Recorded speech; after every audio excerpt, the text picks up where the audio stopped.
Oye, Marín, ¿de qué era el trabajo que tenemos que hacer de castellano? Creo que era del amor cortés, la lírica culta y sus autores. Vale, puede ser, sí. ¿Y cómo vamos a hacer? Yo he pensado en plan haciendo esquemas, mediante los esquemas explicarle a la clase como la historia de del amor cortés, de sus autores, las características y eso. Vale, pero no me convence tu forma, mira, mejor así.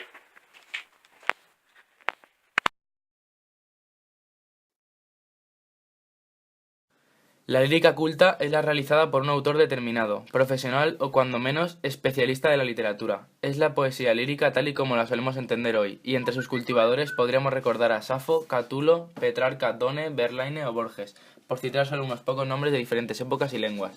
En la mayoría de los casos este autor firmó su obra para la posteridad y la creó con la voluntad expresa de que se difundiera de forma inalterable.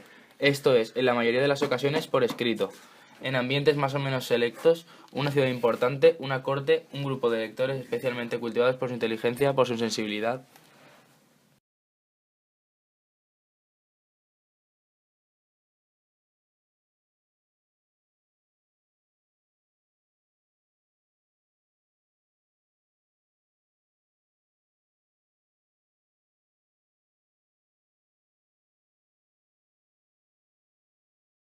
A continuación vamos a hablar de la bibliografía de Jorge Manrique. Nació en Paredes de Nava, en Palencia, en la mitad del siglo de 1439 y 1440.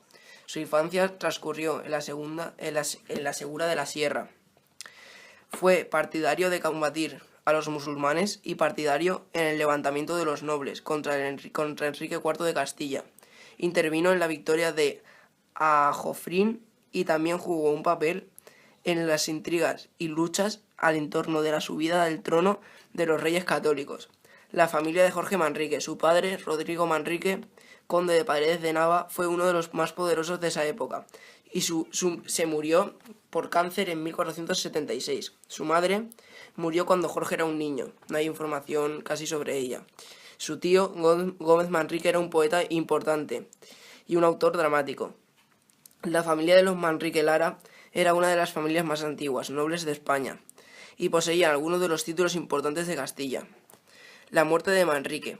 Algunos cronistas coetáneos, como Hernando Pulgar y Alfonso de Poencia, dan testimonio a que murió en la misma pelea frente a los muros del castillo, y otros, como Jerónimo Zurita,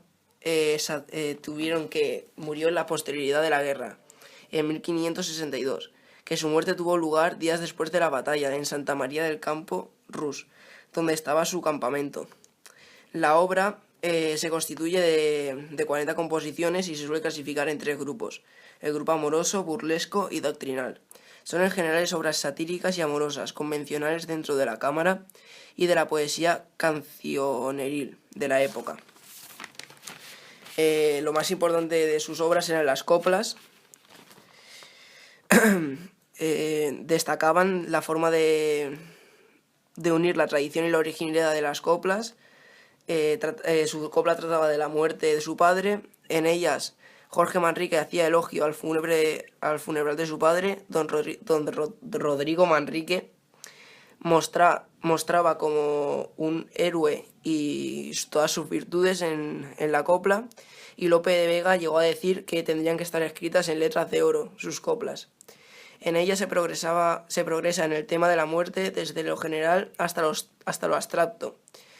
Hay 3 temas que son los que más se tratan, que son la humana y la mortal. Las 3 vidas son la humana y la mortal, la de la fama, que es la más larga, y la vida eterna, que no tiene fin.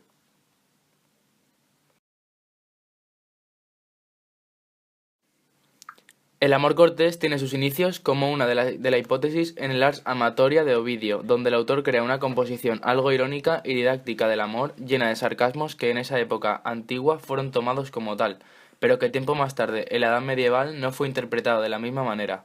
Es decir, los medievales tomaron esta obra y la aplicaron a sus vidas, dando origen así al amor del cual hablo.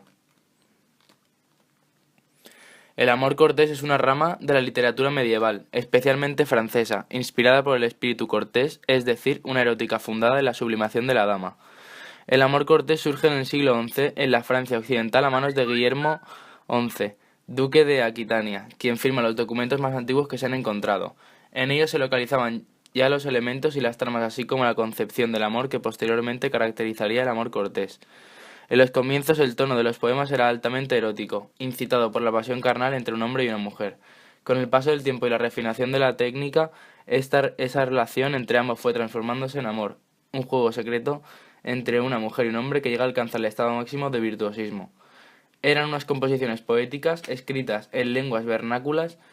Destacan, entre otras, la lengua del occidente, la primera utilizada para ser cantadas por los trovadores, poetas con mucho de músicos, que marchaban de pueblo en pueblo cantando las bondades y desdicha que provocaba el amor imposible, el que se daba entre una mujer casada y un caballero soltero. Las características del amor cortés. La teoría del amor cortés supone una concepción platónica y mística del amor, que se puede resumir en los siguientes puntos. La dama pertenecía a una élite urbana. El enamorado amaba a la dama, el cual tenía una total sumisión hacia ésta.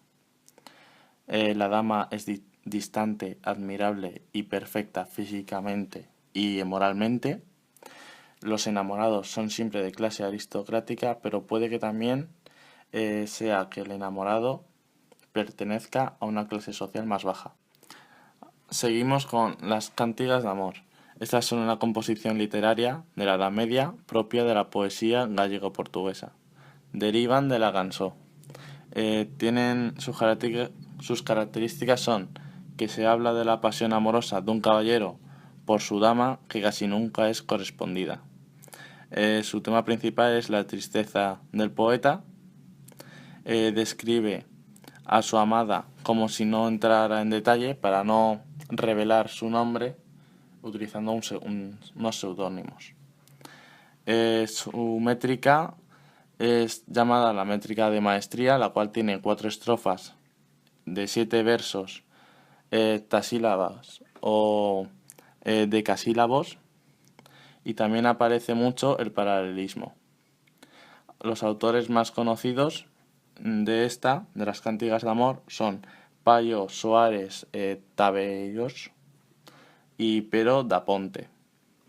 Por último, la cançó, género trovadoresco o composición de la literatura provenzal medieval, donde el trovador dirigía su canto a su dama para expresarle su amor.